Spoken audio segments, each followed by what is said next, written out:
As the world of media is ever-changing due to technology and its fast-flowing information, it is the job of a journalist to bring stories from a global perspective to their local audiences. But can journalists find their way around the monopoly of information and misinformation without becoming a sole copy-pasting machine of what has been said on social media or been said as an agenda by a political elite? What can journalists do when it comes to stories and misunderstandings in the face of crises such as war? My name is Teodora Marković, and my guest today is Lorens Pintak. He is a journalist that has been reporting from 4 different continents and has been in a variety of media roles. You have been a reporter, a war correspondent, and also a media expert with your travels.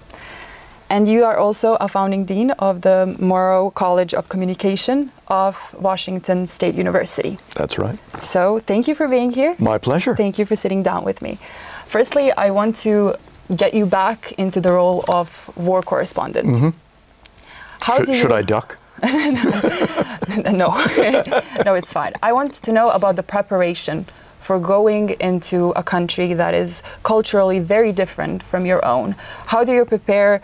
How do you learn about a conflict that maybe has been going on for decades before you came there to report on it? This is the eternal question for war correspondents and news organizations, and it's always evolving. So, for example, as you can see, I'm a bit older, right? When I was a young correspondent in the Middle East, I had no preparation about the Middle East. I was hired by CBS News, which is an American television network, to go to the Middle East because I had been covering wars. I knew how to cover wars in Africa, and I knew how to do radio and TV. So there was very little preparation. But there's a lot more these days, and I didn't speak Arabic.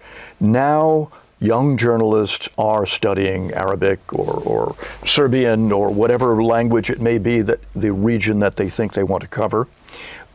They are steeping themselves in the politics of the region. But the reality is that every journalist who is working abroad for a major news organization finds her or himself dropped into stories that they don't know about.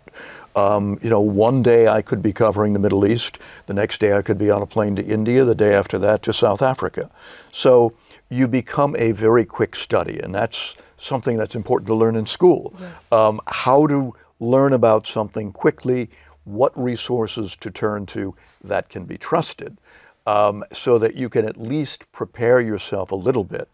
But the critical question or the critical issue is when you get there, don't make believe you know everything. Yes, and I wanted to ask you something about, you're saying that students are preparing specifically to report, for example, in the Middle East. How does that work in their education? Do they pick where they want to go with it? Well, I mean, some of us have we're drawn to a particular part of the world, others are not. Others just want to go overseas or don't at all, right? So you might do in university, you might do an undergrad journalism degree and a graduate degree in Russian studies or Middle East studies or something like that. But since students are picking these topics, there's a lot of misconceptions in some societies about certain parts of the world. And do you think that influences what students are choosing? Certainly.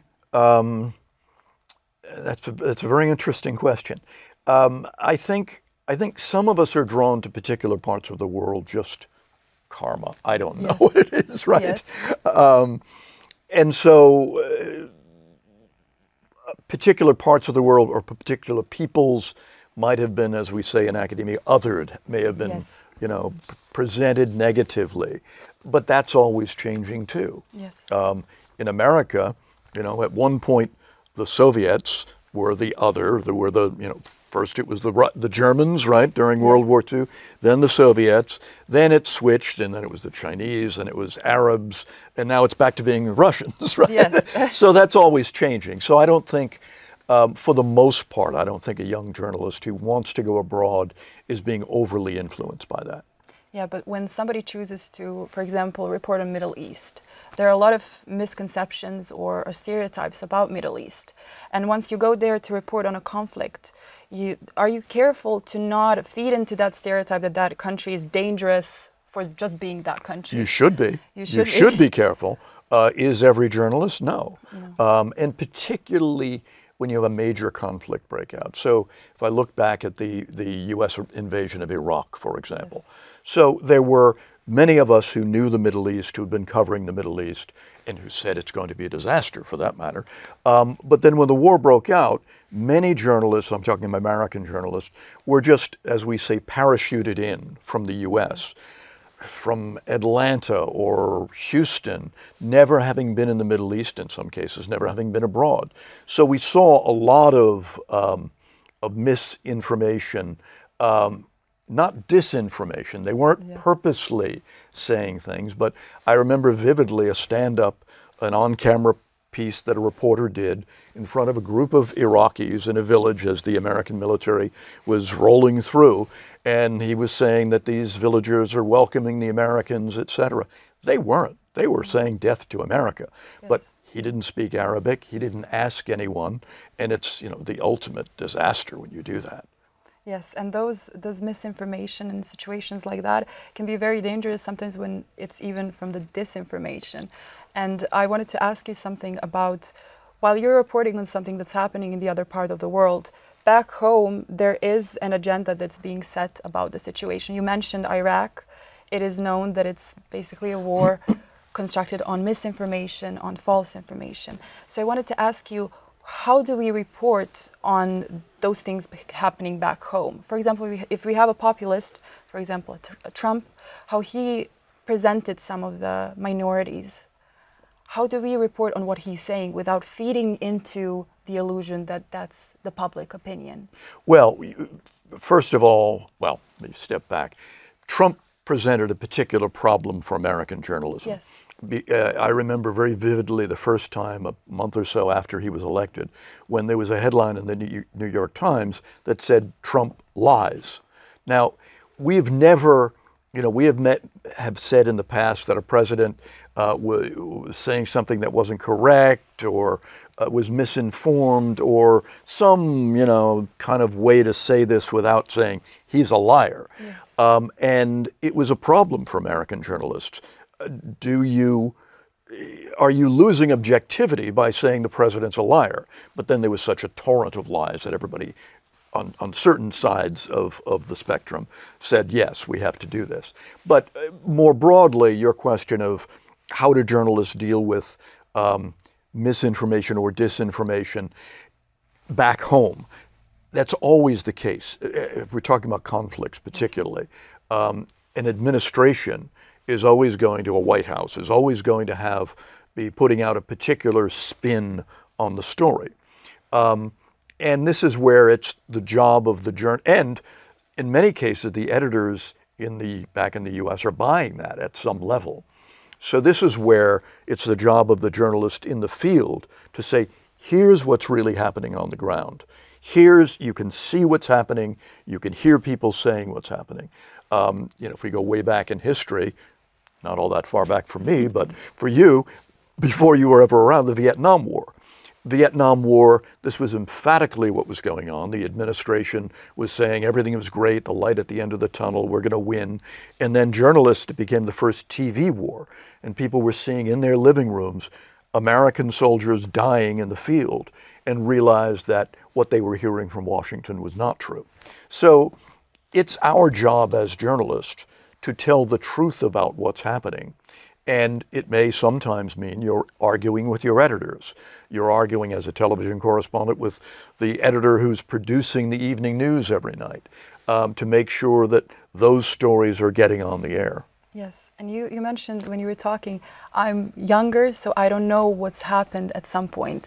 And my question to you is regarding the younger generations learning about some conflicts that were happening in the past. We have this phenomenon where there's turning some events into a myth. For example, in the United States, is 9/11, did it really happen like that? We have that with conflicts in Balkans, when people are even glorifying some situation because they don't understand what happened because it happened before them. How do we deal with that situation? Well, sadly, young people, young journalists aren't the only ones who fail to follow what happened in history. We as people, as human beings, repeat the same mistakes over and over, the same tragedies over and over. Afghanistan is the classic example of that. You know, everyone has gone into Afghanistan, every foreign power, I'm generalizing of course, but the Brits were there and it was a disaster. The Russians went in and it was a disaster. What made the Americans think it was going to be anything different for them? So we don't learn from history. I covered Lebanon, the U.S. disaster in Lebanon. Well, when we're looking at Iraq, those of us who had covered that said, it's the same thing. Yes. It's going to happen again. But people in the White House also are, A, maybe they don't really know the history, and B, they want to ignore it because they have their own ends. So yes, as a young journalist or an old journalist, we have to be aware of history. We have to understand the context. So I'm sitting here in Serbia with you in Novi Sad. I would not pretend to suddenly write a big piece about the political situation in the Balkans. I know bits and pieces of the history. If I was assigned to come here for a couple of weeks and do a story, I'd do a deep dive into the history. But it's a very complicated region, needless to say. And it's very easy to oversimplify and to miss critical facts and critical opinions and perspectives. So that's where, again, it takes a lot of work to report properly. And do you think that social media and the internet is making it harder for people to get the quote-unquote real information and what has really happened in history and not just stay in their echo chambers and listen to the opinions over and over again? I mean, it's a two-edged sword. Obviously, the social media means that information is more accessible. But as you said, people tend to fall into their echo chambers. And so, you know, I follow this group of people on Twitter or Instagram or whatever it may be. You follow that group because maybe it's because they reflect your political opinions and my political opinions. So that's the danger. And then, of course, overt, conscious, planned disinformation is rampant. Yeah. I mean, you mentioned, you know, Arabs and Trump and minorities. I did a study with my research team back in 2018 in the elections then, looking at the disinformation online around two Muslim women who ran for Congress in the U.S. And quite literally around one of them, Ilhan Omar, who's in Congress now, 70% of the tweets that mentioned her name contained Islamophobic language. And of those, that 70%, the vast majority were being repeated by bots, by automated accounts controlled by people who wanted to push that political line. And to lastly, to wrap it up, I wanted to ask you, when we have this society that, as you said, people are retweeting Islamophobic words, do you believe that there's a way to heal society of that buildup of negative connotation of one minority? Where does media go from there? How do we help? It is exceedingly complicated. I mean, America, just like your society is divided around issues around Kosovo and Bosnia, etc. American society is deeply divided now. It's toxic. When I was growing up, the Vietnam War, Watergate, etc., we had dramatically different political opinions. People who said we needed to be in Vietnam, people who said we needed to leave Vietnam, people who said Richard Nixon should be thrown out of office, people who supported him. But in general, we could sit around the table and argue this out and, you know, maybe in the bar order another round of drinks, etc. Now, people can't even have a conversation anymore. Because, it comes back to social media, because they don't agree on the basic facts. We can't agree that the sky is blue. Exactly. You say it's pink, I say it's green. We have no place to start a conversation. So what does the media do? The media needs to be extremely conscientious about making sure that it is presenting facts in context, and calling out misinformation when it appears. And, you know, you have go back to your issue of the president said. Well, now we're at the point where the president said this, but that's not true.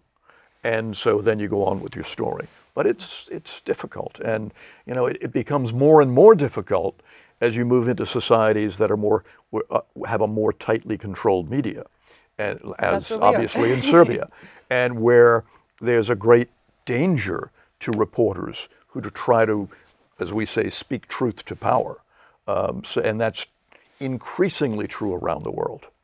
Okay, thank you. Thank you. We'll leave it at that. Thank you for you sitting down with me, and have a pleasant stay in Serbia. My name is Teodora Marković, and this was the interview for On the Record.